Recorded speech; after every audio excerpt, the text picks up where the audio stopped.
Eles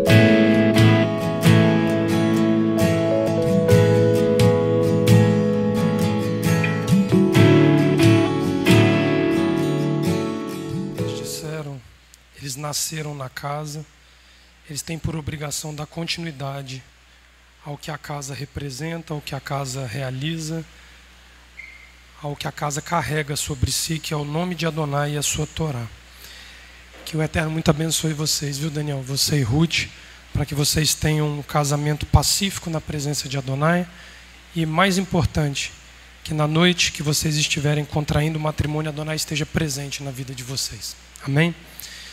Que o Eterno seja glorificado e exaltado. O Eterno Elohim de Abraão, de Isaac e de Jacó, diante da Tua presença, nós estamos aqui, Pai, com o nosso coração despedaçado diante de Ti, quando ao mesmo tempo nós vemos um casal se formar de maneira tão graciosa, filhos nascidos dentro da casa e criados aqui, e ao mesmo tempo nós temos visto um lar se desfazendo por um pecado tão grosseiro diante da Tua Torá.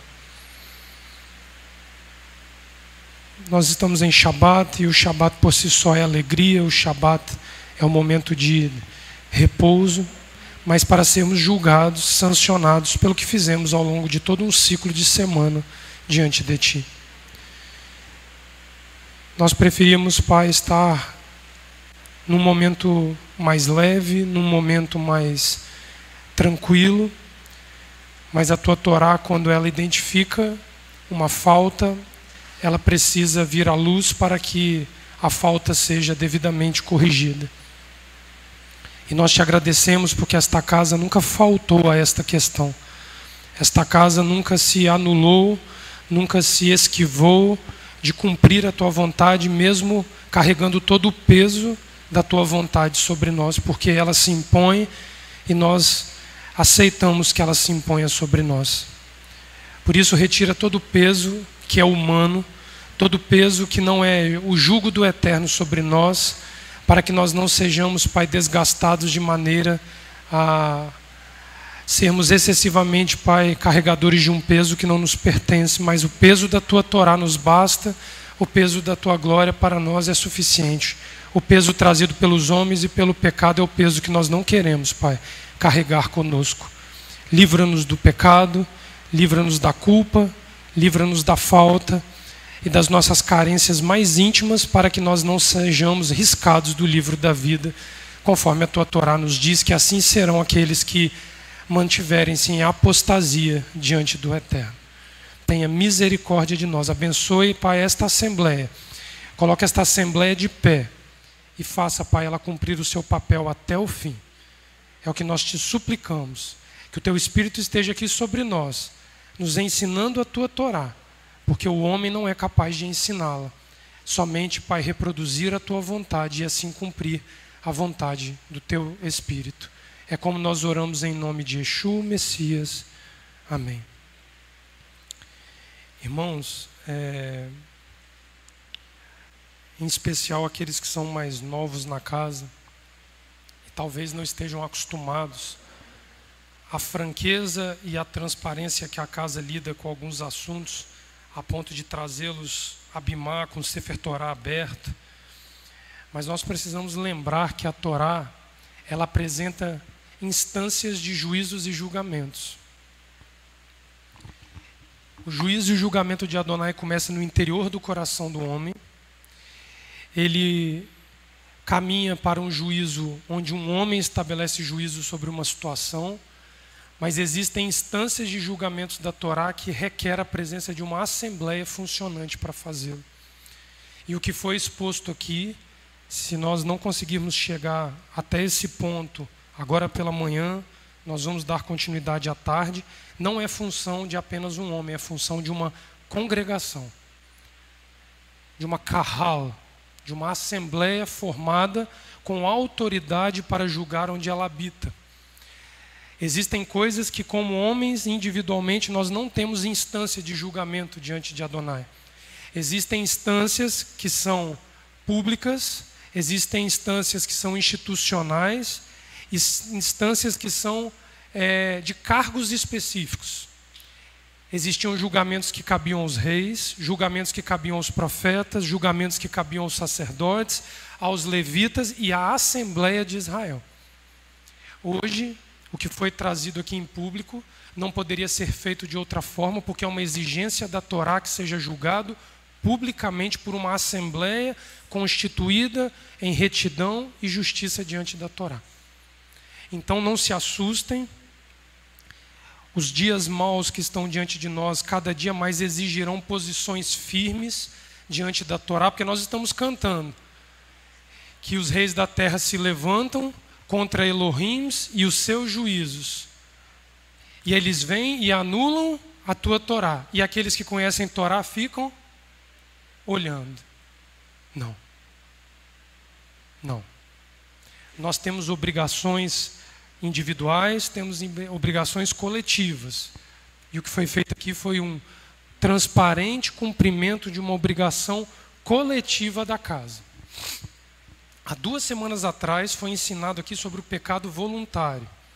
Nós vamos voltar na questão do pecado voluntário, porque existe uma coisa muito discreta dentro da Torá, que nós precisamos compreender para nós não passarmos mel na boca ou nos nossos ouvidos e entrar aqui e sair por aqui. Nem todo pecado, nem toda transgressão da Torá tem recurso na Torá para justificação. Nem todos. E nós vamos entrar nesse ponto porque é o problema do Egito, é o problema de Faraó, é o problema que está diante de nós. E não pensem que há uma alegria do ponto de vista humano, uma satisfação, um regozijo, principalmente quando nós olhamos de onde vem a situação. A lei natural seria ele na posição dele, de onde ele veio, de onde ele foi ensinado, estar julgando essas questões do nosso meio. E nós, como filhos, temos que tomar uma obrigação árdua e dura de ter que fazer isso com um pai. Mas a Torá, ela não mede esse tipo de coisa. Não mede. Na semana passada foi enfatizado que os olhos penetram o ser do homem. E tudo que penetra pelos olhos, ele nos faz ou pecar ou acertar no nosso íntimo. Então foi falado de um pecado voluntário, de uma ausência de recurso para esse pecado voluntário. Nós vamos olhar isso novamente na Torá. Mas foi nos dito que os nossos olhos são a principal porta de entrada para que nós venhamos a desejar aquilo que nós ainda sequer provamos do pecado. Mas tenhamos a mesma satisfação do pecado como se tivéssemos provado. Foi isso o ensino da Parashá Shemot na semana passada. Nós estamos na Parashá Vairá, que na tradução mais comunal é "e apareci", mas nós vamos ver que na verdade é uma palavra que traduz que Adonai se fez aparecer, ele desejou ser visto. Ele desejou ser conhecido. E aqui, segundo os rabis, é a primeira teofania do período mosaico. Quando nós falamos das teofanias, das grandes movimentações que Adonai faz na terra para se apresentar, nós lembramos do quê? Das 10 pragas do Egito, nós lembramos da abertura do Mar Vermelho, nós lembramos da outorga da Torá no Monte Sinai, mas nós não lembramos que aquilo que foi vedado a Abraão, Isaque e Jacó e aos seus filhos, na geração do Egito, o Egito teve acesso ao nome de Adonai. É uma teofania Adonai se fazer conhecer pelo nome, porque ele vai inaugurar o texto de Vairá, dizendo: nem o meu nome eu fiz conhecido a Abraão, Isaque e Jacó, mas eles me viram. Adonai se apresenta com um nome que nós não somos aptos a pronunciar. Pensa se isso fica barato para o Egito. Pensa se o custo disso se torna barato para a nossa vida, quando Adonai olha, Leomar, para uma congregação e fala assim: eu vou me apresentar a vocês. Não é um evento folclórico, cultural e festivo do ponto de vista humano. É um evento para tremer, e temer diante de Adonai. E é o que ele vai fazer ao Egito. A porção da Torá dessa semana é um eco divino. A voz de Adonai ecoando, referente a uma fala prévia com Moisés, quando o Eterno o convoca como seu representante legal para se reportar ao Egito. Antes da Parashá Vaerá, Adonai já introduz ao seu interlocutor com o Egito. Ele não fala diretamente ao Egito. Adonai não habita em lugar que não seja santo. Mas ele envia os seus para anunciar a santidade para que ele possa habitar. Essa era a conversa com o Egito. Adonai se sente no direito de se apresentar ao Egito, porque o Egito o recebeu. A administração, o governo de Yosef, dá ao Egito o direito de ser visitado por Adonai. Um hebreu é tirado da casa do seu pai, ele desce ao Egito, ele constrói um relacionamento íntimo com Adonai no Egito, se forma como um egípcio do ponto de vista intelectual, científico, administrativo, mas não se envolve com as práticas pagãs que o Egito tinha para afastá-lo do Deus do seu pai Jacó. Quando Yosef atinge este patamar de envergadura, ele dá o passaporte para que Adonai adentre ao Egito com liberdade. 400 anos depois ele vem dizer: eu venho requerer o direito que José, por meio dos seus ossos enterrados no Egito, deixou para que eu viesse me apresentar. Erriê, Asher, Erriê. Eu somente, eu. Eu sou, eu fui, eu serei. O que lá na Brit Hadashah vai dizer: o Deus que era, que é e que há, o mesmo Deus. Quando ele chega ao Egito, capítulo 3, verso 16, por favor, do Êxodo. Isso aqui foi ensinado semana passada, mas começa a ecoar, vairá, em meio à porção Shemot. Vai, ajunta os anciãos de Israel e diz-lhes: o eterno Elohim de vossos pais, o Elohim de Abraham, Veitzak, Veiakov, me apareceu dizendo: certamente vos tenho visitado e visto o que vos é feito no Egito.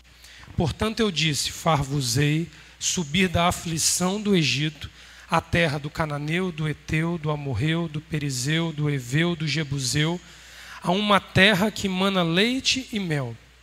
E ouvirão a tua voz, e irás tu com os anciãos de Israel ao rei do Egito e diz-lhe-á. Ele não envia os interlocutores ao povo do Egito. Ele envia os interlocutores ao soberano do Egito. O eterno Elohim dos hebreus nos encontrou. Agora, pois, deixa-nos ir a caminho de 3 dias para o deserto, para que sacrifiquemos ao eterno nosso Elohim. Eu sei, porém, que o rei do Egito não vos deixará ir, nem ainda por uma mão forte, porque eu estenderei a minha mão e ferirei ao Egito com todas as minhas maravilhas que farei no meio dele. Depois vos deixará ir. Ele já dá o resumo da história que se passa em Vairá e em Bo. As próximas 2 porções estão resumidas em Êxodo capítulo 3.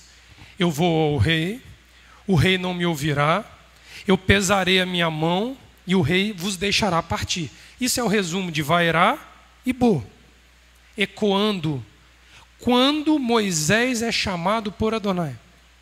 Não havia ainda uma certeza do ponto de vista cronológico de que Moisés aceitaria o caminho.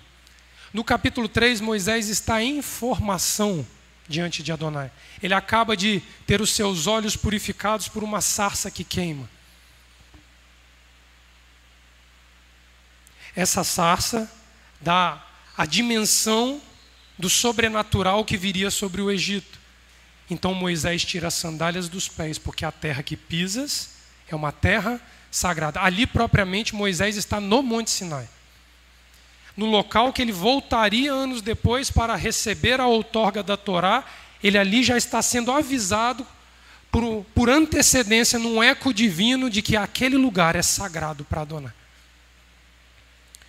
E o capítulo 3, ele apresenta uma aparente redundância, que implica na porção dessa semana, mas não pode ser visto como uma repetição sem fundamento, porque Vairá retoma o assunto: vai ao faraó do Egito e diga para liberar o povo, para ir a 3 dias no deserto, celebrar a mim uma festa. Mas é uma ação enfática que precede um juízo divino. A redundância do texto em retomar um assunto já falado reflete o peso de um juízo iminente que está para vir para a parte que não responde favoravelmente à visitação de Adonai. Assim, os ouvintes dessas palavras precisam tremer diante da grandeza do momento que estão para presenciar. Guardem uma frase aqui, que é o verso 20 que nós lemos aqui: porque eu estenderei a minha mão. Eu nunca tinha entendido de forma precisa por que Adonai usa a idiomática forma da mão para falar que é ela que virá sobre Faraó. Por que a mão? Por que não é o calcanhar de Adonai pisando a cabeça de Faraó? Por que não é o braço de Adonai sobre Faraó? O braço arrancou do Egito, mas a mão que pune Faraó é a mão de Adonai. Por que não foi a espada de Adonai? E ele usa a terminologia beiad, as mãos. Guarda aqui, ele usa a mão. Não é nenhum outro órgão de força do corpo, ele usa a mão. As palavras de Elohim a Moisés começam a ser compreendidas à medida que ele se convence que precisa se apresentar ao Egito em nome de eu sou. Mas eu sou homem de lábios incircuncisos, eu não sei falar, como é que eu vou diante do faraó? Moisés, num processo de autoconvencimento de que teria que falar ao faraó do Egito. Lembra de Jacó? Bota os meninos, bota o gado, bota o presente, e Esaú vindo do outro lado. Ele ganha tempo para se convencer que ele teria que ser o interlocutor imediato com Edom, com Esaú. É o homem em formação, porque o peso do juízo divino está sobre as suas costas e você não quer carregar ele. Ele é pesado demais, o preço é alto demais, e é por isso que são ações que Adonai separa alguns para fazer. Porque ele sabe que existem situações que ele precisa peneirar no meio de um povo para erguer um capaz de carregar o peso, que não vai se intimidar, mas que durante um período de formação ele vai se convencer da posição que Adonai o colocou. Ele não bota o peito na frente dizendo eu sou Moisés diante de Faraó. É com choro, é com lágrima, é com uma abstinência plena de uma vida que você e eu temos o direito, que nós poderemos nos tornar representantes de Adonai e interlocutores em ações de juízo e julgamento. Mas, Leonardo, Moisés foi um. Quando nós estamos diante de um pecado comunal, se você conhece Torá, se você pratica Torá e você não comunga com aquele pecado que você viu, Adonai te levanta com o peso da Torá nas costas para julgar uma questão. Só que Moisés estava julgando uma nação. A diferença era o impacto do peso do que Moisés fazia, mas a necessidade de expandir a capacidade de julgar para que a Torá seja exaltada, ela é para todos aqueles que dizem conhecer e amar a Torá.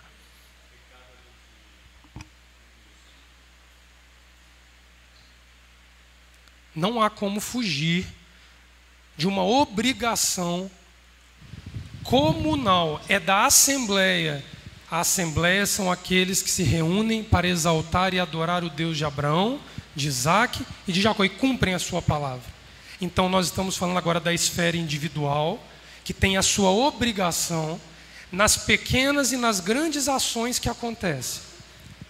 Moisés aqui estava com uma responsabilidade individual sobre um país inteiro, o qual ele iria trazer julgamento. Finéias toma uma posição ali em Números capítulo 25, que não foi Moisés que tomou.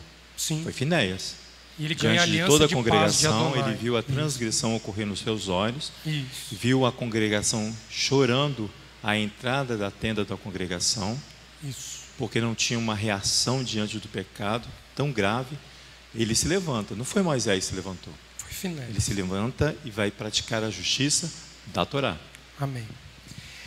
Esse fato da Parashá Finéias, ele é muito importante que seja visto que a doutrina que comandava os israelitas naquele tempo, que não estava permitindo eles julgarem aquela situação, porque o casal ali se expõe publicamente à Assembleia de Israel, o texto ao qual o Leomar está se referindo, é porque havia uma apostasia pela doutrina de Balaão inserida por meio das mulheres estrangeiras que se deitaram com os filhos de Israel. Quando eu e você abdicamos de estabelecer um cumprimento de Torá em pequenas ou grandes situações, nós estamos abandonando uma obrigação e estamos dando força a outra que é contrária àquela que nós abandonamos. Não existe meio termo. Porque muitas vezes, Leomar, eu sempre tive aquela falsa impressão de que quando eu via uma situação errada acontecendo e eu não me envolvia com ela, o fato de eu não me envolver e não me posicionar me deixava, pastora, numa posição de neutralidade. Ou seja, eu não fui favorável, mas eu também não julguei a situação conforme a Torá. Então eu estou no meio do caminho, está tudo bem. Não. Segundo a Torá, nós vamos chegar lá na questão da apostasia. Quando eu deixo de executar um mandamento da Torá na forma de juízo, julgamento ou ordenança da Torá, eu estou subsidiando aquilo que é anti-Torá. Léo, em Isaías capítulo 28, que era a Haftará da semana passada, o texto de Isaías 28, no versículo 6, diz assim, é isso que você está falando. Ele será espírito de justiça, quem é ele? Adonai. Para os que se assentam a julgar. Mas olha para os que se recuam ao julgamento, olha o que vai acontecer. E fonte de fortaleza, Adonai será contra você. Para os que se fazem recuar a batalha até a porta. Isso. Não existe bandeira neutra quando se envolve Torá no assunto. Bandeira neutra dá para ser, sabe aonde, pastor? No jogo de futebol. Está jogando o Flamengo e o Vasco, Felipe. O tricolor está lá quietinho. Se for gol do Flamengo, Liz, se for gol do Vasco, pastora, está todo mundo tranquilo. Torá não funciona assim, não. Se eu não tomo partido de Adonai, eu tomo partido do que é contra Adonai. Você é forçado a se posicionar diante das situações. Não tem momento de refresco quando envolve Torá. Lembra do ditado? Em briga de marido e mulher, ninguém mete a colher?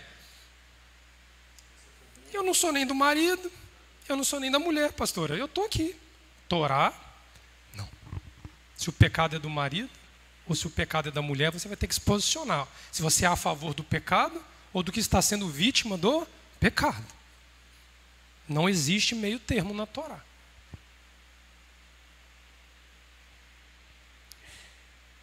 À medida que Moisés se convence de que precisa se apresentar ao Egito em nome de Eu Sou, o texto de Êxodo capítulo 4 começa a revelar que o Eterno define um confronto específico entre ele e um homem, o faraó de Mizraim, do Egito. O tempo de convencimento que Moisés vai tendo para entender a sua função é o tempo que ele leva para compreender que Adonai tinha um problema direto com o governante da terra. Porque foi o governante que o precedeu, que o autorizou a entrar no Egito. O governante que abriu a porta para Israel entrar no Egito foi sucedido por um governante que não honrou Israel no Egito, que fechou as portas para Israel no Egito. Adonai toma o confronto e diz: eu vou honrar Yosef, eu vou honrar a casa de Jacó, porque eles me introduziram ao Egito. Adonai, ele vai causar um dano à nação, mas o confronto de Adonai é com aquele que deixou de dar continuidade àquilo que José plantou no Egito. Abre lá no capítulo 4 do Êxodo, faz favor. Faraó recebe uma promessa particular da parte de Adonai. Presta atenção nisso. Êxodo, Shemot 4, verso 21. E disse o Eterno a Moisés: quando voltares ao Egito, olha que Moisés nem lá estava, atenta que faças diante de Faraó todas as maravilhas que tenho posto na tua mão, mas eu lhe endurecerei o coração, para que não deixe ir o povo. Aparentemente, Adonai impede de que Faraó responda favoravelmente a Adonai.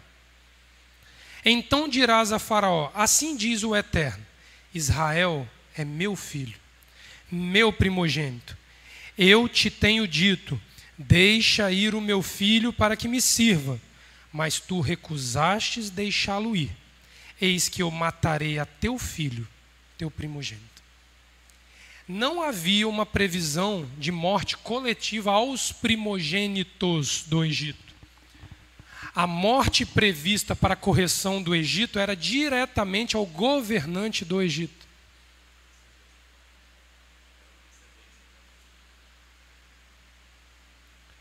Lá na frente a gente compreende por que os primogênitos do Egito todos são envolvidos nisso. Mas era um confronto do Deus do Egito com o Deus do universo.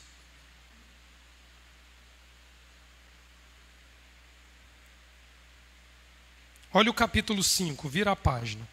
Verso 1 ao verso 3. E depois foram Moisés e Arão e disseram a Faraó: assim diz o Eterno, Elohim de Israel, deixa ir o meu povo. Olha a redundância, olha quantas vezes Adonai insiste no discurso de liberar o povo, para que me celebre uma festa no deserto. Mas Faraó disse: quem é o Eterno, cuja voz eu ouvirei, para deixar ir a Israel? Não conheço o Eterno. Nem tampouco deixarei ir a Israel. Eles disseram: o Elohim dos hebreus nos visitou. Portanto, deixa-nos agora ir a caminho de 3 dias ao deserto, para que ofereçamos sacrifícios ao Eterno nosso Elohim, e ele não venha sobre nós com pestilência ou com espada. Por que Moisés e Arão usam este discurso que desvia a ira divina de sobre o Egito para sobre a casa de Israel? Para tirar o tom de ameaça que Faraó poderia ter ao interpretar as palavras de Arão. Porque você chegar para o soberano do Egito e falar assim: olha, ou deixa o povo ir, porque senão eu te mato, é uma afronta direto. Você pode fazer isso. Adonai, com toda delicadeza, usa a boca de Arão para dizer: deixa o meu povo ir, para que sobre este povo não caia a espada de Adonai. Ele tenta sensibilizar Faraó a ceder para que Israel cumpra o seu papel, para que a firmada aliança com Abraão, ela definitivamente se estabeleça. Mas a resposta de Faraó, grava isso aqui: quem é o Eterno, cuja voz eu ouvirei para deixar Israel ir? Não o conheço. José, se teve uma coisa que ele fez em toda a sua administração, desde o período da prisão, passando pela casa de Potifar, passando pelo palácio real do Egito, passando pela chegada de Jacó ao Egito, foi dizer que o Elohim dos seus pais, Abraão, Isaac e Jacó. Revelou o sonho, o fez viver, o levou à frente dos irmãos. Se houve um que testemunhou que foi o Deus de Abraão, de Isaac e de Jacó, que fez todas aquelas coisas, foi José. Como é que o sucessor de José, na segunda geração após a morte de José, ou seja, um espaço de tempo curtíssimo, alega que não sabe que Deus é esse do qual os hebreus se referem? Se o próprio faraó, que deu o governo a José, reconheceu esse Elohim. Olha lá o capítulo 49 e 50 do Gênesis, na chegada de Jacó ao Egito. Se ele não reconhece o Deus de Jacó, eu me atrevo a dizer que ele retorna ali naquele momento. O faraó do Egito daquele tempo, ele retorna. Ele acolhe Israel.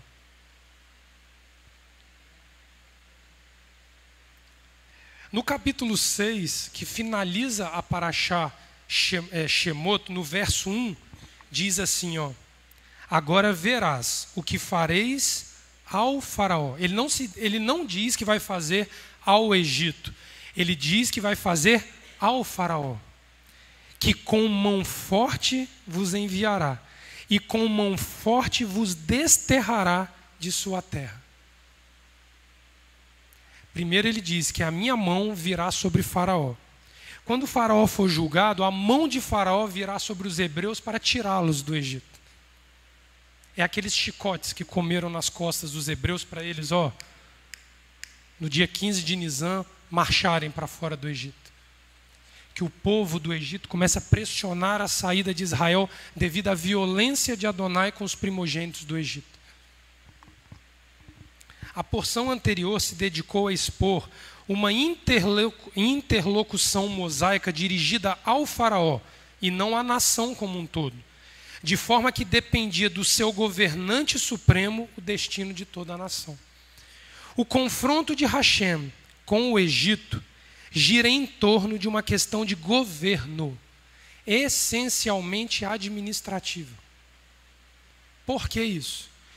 Quando José assume o governo do faraó lá do Gênesis, a terra do Egito não pertencia em propriedade, a sua maioria, ao governante supremo.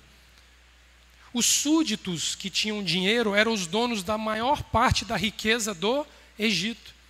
Quando vem os 7 anos de fome, a primeira ação que José faz, quando as mercadorias viáveis para troca se finalizaram e não tinha mais o que trocar por comida, ele começa a negociar a devolução das terras dos proprietários para o palácio real. Ele unifica as terras sobre o governo de um só dono. E aí o sucessor, que torna-se dono desta terra, o beneficiado da ação do faraó lá do Gênesis, agora diz que não vai libertar o povo. Isso não fica barato. Adonai não aceita uma grave injustiça como essa. Porque agora o povo do Egito, pastor, era dependente da palavra do faraó. Por isso que a bronca de Adonai era com o faraó. O problema é que o povo do Egito opta por seguir o faraó. E aí paga o preço junto. Mas a encrenca toda era sobre o soberano da terra. Quem é o governante da terra? Quem governa esta terra interior, que está dentro do nosso peito, que tem aqui um terreno fértil para frutificar? Quem é o dono dessa terra? Sou eu, é cada um de vocês que é dono do próprio ser. E que começa a dar coices naquele que te fez viver.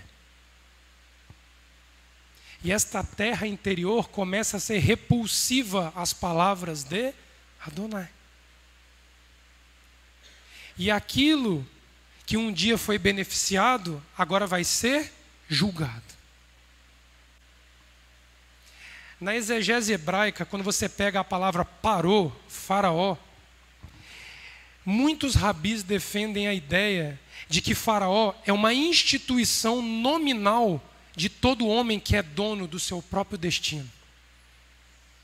quando eu determino os caminhos para a minha própria vida, quando eu tomo as minhas próprias decisões por fazer aquilo que eu desejo, que os meus olhos compraram e a minha alma desejou, eu me torno como Faraó. O Faraó está mais próximo de nós do que pode parecer. Eu sou Faraó. Quando eu, numa decisão passional, eu digo, eu quero o que não é Torá. Porque a comida dos hebreus era totalmente desprezível aos egípcios. O egípcio não sentava à mesa com o hebreu porque a Torá ela é desprezível para o egípcio. Para Shemot, que nós estudamos semana passada. Falar de Faraó é falar da nossa autossuficiência em escolher Torá ou ser anti-Torá. Não tem meio termo.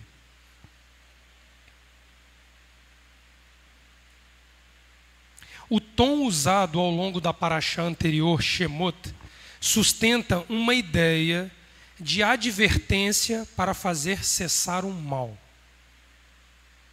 Mas mesmo que sejamos privilegiados em saber que Faraó não responderá favoravelmente a esta questão. Ou seja, o tom da paraxá anterior é ainda um discurso que, se Faraó retornar e voltar-se para Adonai, todo aquele mal previsto para o Egito, ele seria interrompido. Na paraxá Vaerá, não.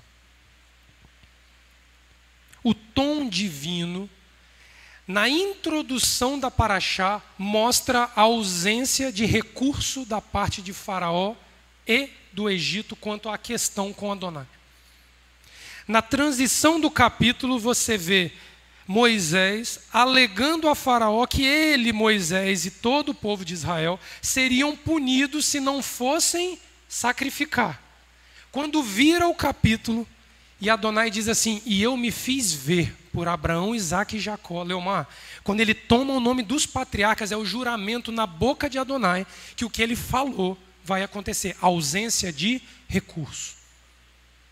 Se um dia Adonai der qualquer direção a vocês dizendo que eu sou o Deus de Abraão, Isaque e Jacó, não tem recurso para a sentença. Porque é onde ele se apoia para sustentar o juramento que ele fez no início do resgate da humanidade. Aqui ele vai dizer assim, Êxodo 6, versículo 2. Elohim fala a Moshe e lhe diz, eu, Adonai. Olha o introdutório, olha o tom, eu, Adonai. Eu me fiz ver a Abraão, Isaque e Jacó como El Shaddai, aquele que é poderoso sobre todas as coisas. Mas sob o meu nome, Adonai, eu não me fiz conhecer a eles. Eu também ergui meu pacto com eles, para lhes dar a terra de Canaã, a terra de suas residências, onde eles residiram. Eu também ouvi a lamentação dos filhos de Israel, que Misraim escravizava. Eu, Adonai, me lembro do meu pacto. Acabou. O que passa daqui para frente, até o capítulo 12, com a marcha de Israel para fora do Egito, nada mais é do que uma licença poética de continuar contando a história em detalhes. Não tinha, pastor, recurso. É a mesma situação que Abraão identificou quando ele disse, se houverem 10 justos sobre a cidade, destruirás? Adonai diz, se tiverem 10, eu não destruirei. São as mesmas 10 pragas que são o limite de recurso para que Adonai não venha e destrua. Mas a paraxá Vaerá, a paraxá Bo, ela vai se limitar a narrar um fato incapaz de ser revertido. Ela apenas é um detalhe ilustrativo dos meandros que Adonai usou para julgar o que a paraxá Shemot e Vaerá anunciam no seu início. Olha que coisa triste. É o mesmo de que nós sermos sentenciados por Adonai por uma questão e continuarmos vivendo 20, 30, 40 anos sabendo que, no fim, não haverá recurso. Pensa numa coisa triste. Você saber que a continuidade da sua vida não vai ter valor para remir uma coisa que você foi julgado. Pastora Sandra, aonde vai parar isso? Em todo tempo nós achávamos que nós tínhamos um recurso até o fim. Existem situações peculiares que a Torá vai tratar quando o homem deliberadamente decide não ouvir Adonai. O que Faraó falou ali? Quem é Adonai para que eu o... Esse é o pecado que lá na frente Yeshua vai simplificar para a gente dizendo assim: a transgressão e o pecado contra o Filho do Homem é passível de absolvição, mas contra o sopro sagrado de Elohim não há recurso. Se eu e você pecarmos em qualquer instância que não seja contra o sopro sagrado de Elohim, até o último suspiro da vida nós temos recurso. Porém, se o pecado for contra o sopro sagrado, é isso que nós vamos entrar na questão do pecado voluntário, para nós entendermos essa particularidade. Porque está latejando há 2 semanas na nossa cabeça, as coisas continuam acontecendo, a chegada da Torá foi um desprezo à Torá.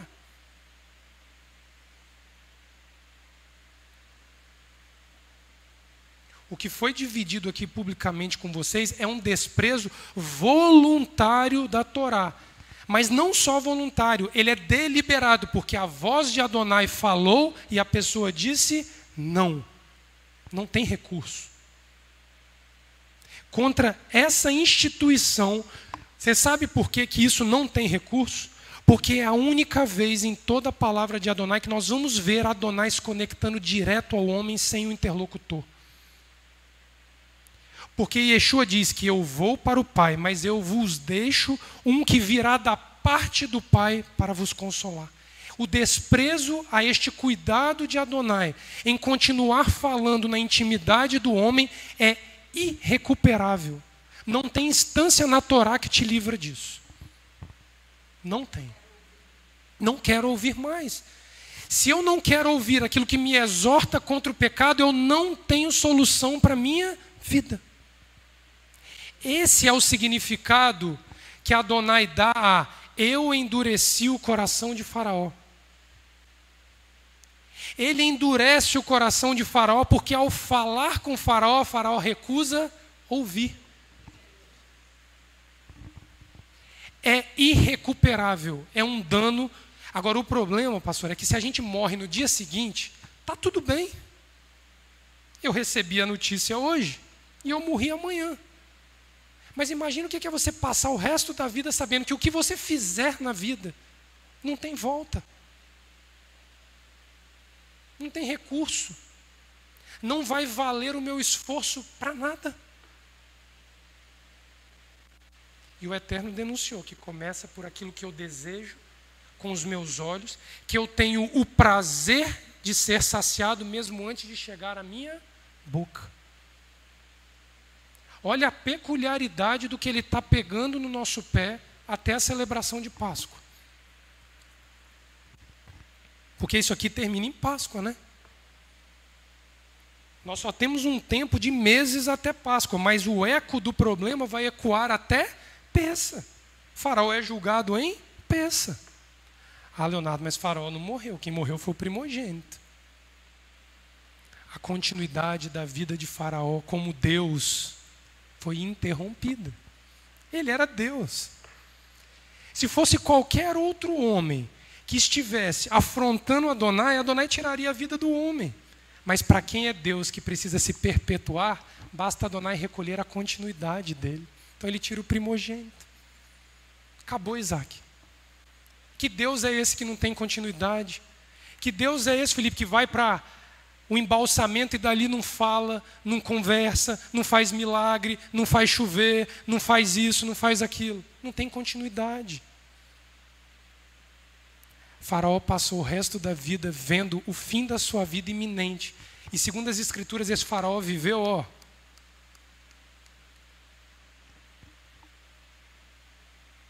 esse Faraó morreu ao longo do resto da sua vida. É trágico. A mudança de tom começa a ser sentida quando Adonai anuncia a punição coletiva à terra do Egito, de forma que o povo, os animais e a própria terra seriam julgados pelo braço e pela mão de Adonai. Olha que interessante essa tradução do Êxodo 7, verso 1 ao 5. Dá uma olhadinha aqui, eu vou ler na tradução do André Chorak, porque na nossa tradução, vocês me corrijam se eu estiver errado, o verso 1 vai dizer assim, quer ver? Deixa eu me achar aqui. Na nossa tradução está dizendo assim: então disse o Eterno a Moisés, vê que te tenho posto como Deus sobre Faraó, e Arão, teu irmão, será o teu profeta. Não é isso? Acho que a tradução da maioria de vocês está assim. Olha que interessante como o André Chorak traduz isso aqui. Adonai diz a Moshe, verso 1, vê. É uma questão visual, palpável. Eu te dei como justiceiro a Faraó.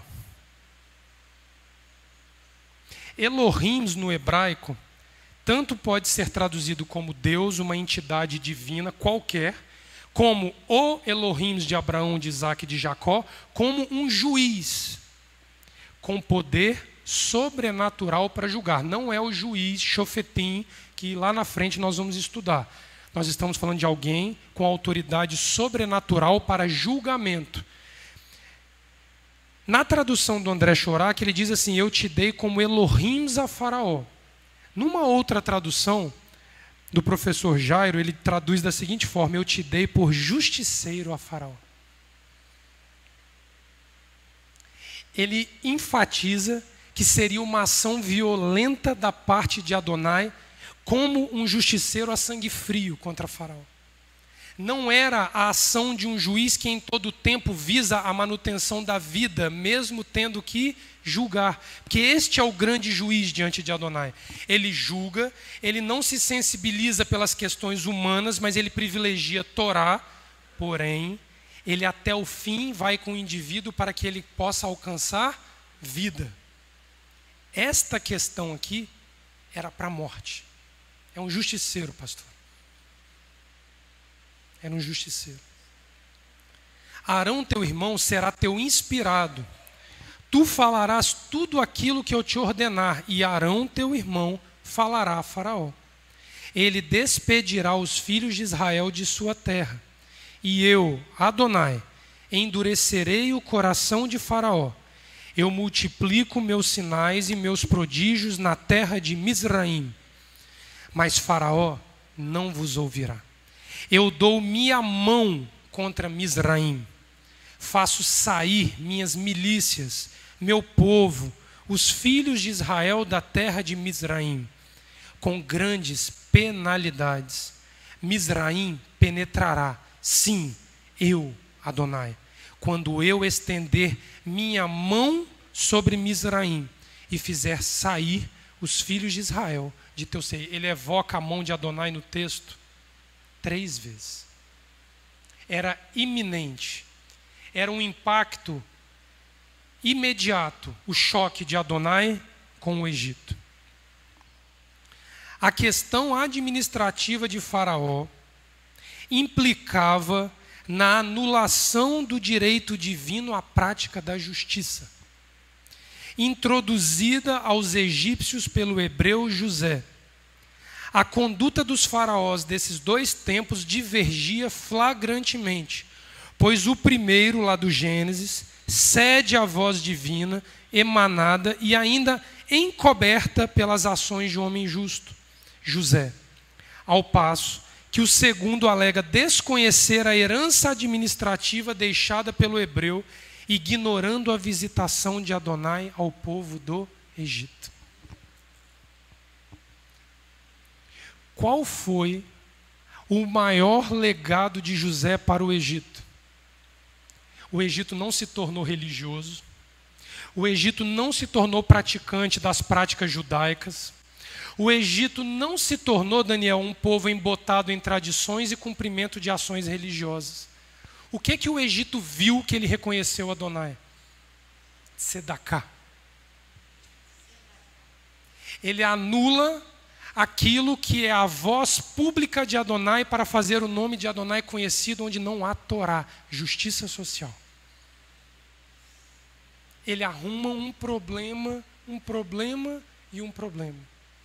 Essa é a advertência que essa casa tem dado há alguns anos àqueles que batem de frente com a associação Aleph Bet. Ela é uma entidade divina, dada por Adonai para trabalhar em benefício de um povo que não tem Torá, mas que vai reconhecer Adonai por meio de uma prática de justiça. Não é por talit, por kippá, por tefilim e por práticas de tradição judaica que o povo vai conhecer Torá. Não é. Não é por este meio enganoso que as pessoas acham que vai haver retorno. O retorno acontecerá como houve no período de José: justiça. Devolve a quem é de direito, dá comida a quem precisa, dá casa a quem precisa, dá roupa para vestir, dá dignidade de trabalho. Eles vão conhecer o Deus de Abraão, o Deus de Isaac e o Deus de Jacó. 400 anos depois, vem um soberbo e diz que vai pisar sobre essa história que Adonai plantou no Egito. Lá na frente, o profeta Isaías vai dizer assim: eu vou erguer um altar no Egito, onde eles virão e me adorarão. E um caminho do Egito irá parar lá em Jerusalém, onde vai se juntar a Síria, e não sei mais quem, mas Israel vai ser exaltado. É o texto que está pregado lá no Aparte Hospital há 5 anos, quando Adonai mandou a gente plantar um altar lá dentro.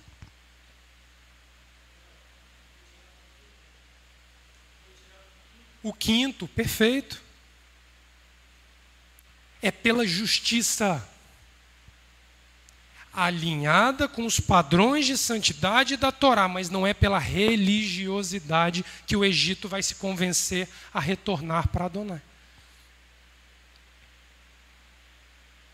Como disse o Êxodo no capítulo 1, um novo rei se eleva sobre o Egito que não tinha conhecido Yosef. Diz o texto da Torá. Ele não conheceu face a face Yosef, mas o legado de justiça de Yosef permaneceu a ponto dele usar os celeiros criados por José para dar continuidade administrativa. Em Pitom e Ramsés, se eu não me engano, 2 cidades celeiros, que ele começou a acumular coisa, mas numa tentativa totalmente desregrada, porque o povo que abençoou o Egito estava escravizado. Mas Adonai diz que é a mão dele. É a mão de Adonai. Presta atenção nisso.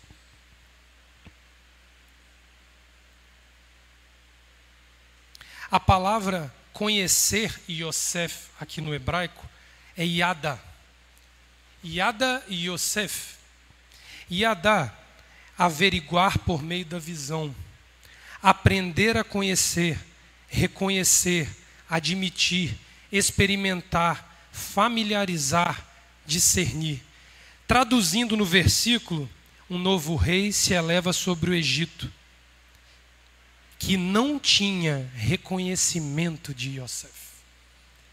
Ele via, mas não reconhecia. Ele via, mas ele não experimentava as práticas de justiça de Yosef. Ele via e não se familiarizava com as boas práticas de justiça estabelecidas por Yosef.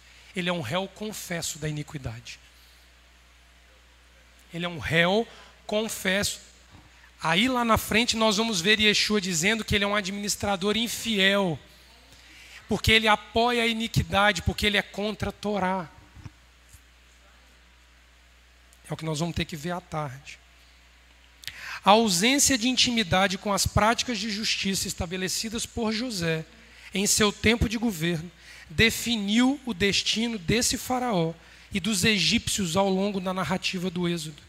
Observe que não foi necessariamente uma ação eclesiástica que sustentou o Egito no período do governo de Yosef, mas uma política administrativa pautada na justiça da Torá.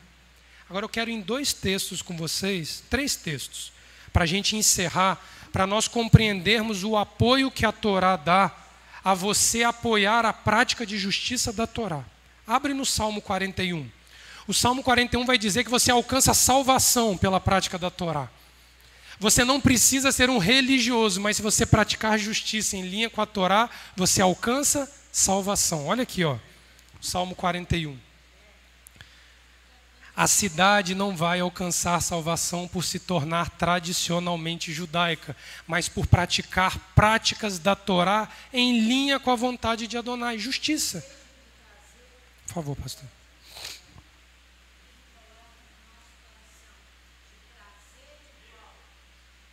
Ele coloca no nosso coração de trazer a memória judaica, é diferente.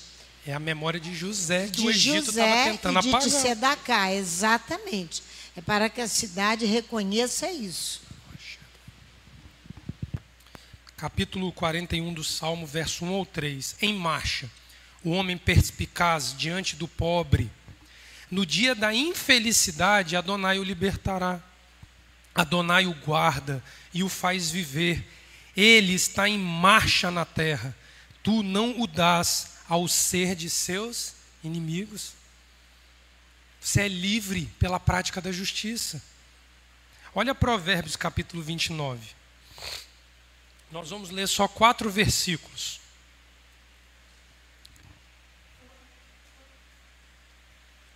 Provérbios capítulo 29, verso 1 ao 2. Depois nós vamos do 7 e o 8. Depois nós vamos do 12 ao 14. O homem que muitas vezes repreendido endurece a cerviz, de repente será destruído, sem que haja remédio. Quando os justos se engrandecem, o povo se alegra, mas quando o ímpio domina, o povo geme. Verso 7. O justo se informa da causa dos pobres, mas o ímpio sequer toma conhecimento. Os homens escarnecedores alvoroçam a cidade, mas os sábios desviam a ira. Verso 12. O governador que dá atenção às palavras mentirosas achará que todos os seus servos são ímpios. O pobre e o usuário se encontram. O Eterno ilumina os olhos de ambos. O rei que julga os pobres conforme a verdade firmará o seu trono para sempre. Vê se não é isso aqui que Faraó feriu a Torá. Agora eu quero encerrar no texto de 2 Samuel, capítulo 23, verso 3 e 4. Isso aqui já foi ensino de Adonai para nós nesta casa. O reinado de Davi estabelecido, a promessa do legítimo descendente de Davi, outorgada por Adonai. 2 Samuel, capítulo 23, versos 3 e 4. Disse o Elohim de Israel, a rocha de Israel a mim me falou. Quem domina sobre os homens deve ser justo. Essa aqui é uma outra tradução, tá? Olha só que diferença da tradução habitual.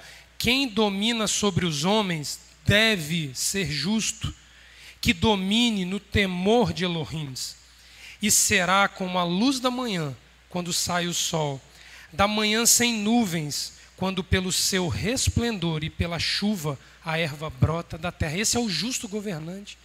Ele não está falando de religião, ele não está falando de práticas tradicionais, de embotamento de ninguém. Ele está falando de como um justo governo. Quando ele olha para quem tem necessidade, ele sabe suprir aquela necessidade. Como é que nós vamos ignorar uma prática de Torá sendo cobrada por uma nação que recebeu a casa de Israel? Saibam vocês que a maior diáspora de Zera Israel do mundo está no Brasil. Existem estatísticas de 35 a 60 milhões de descendentes de judeus espalhados pelo Brasil.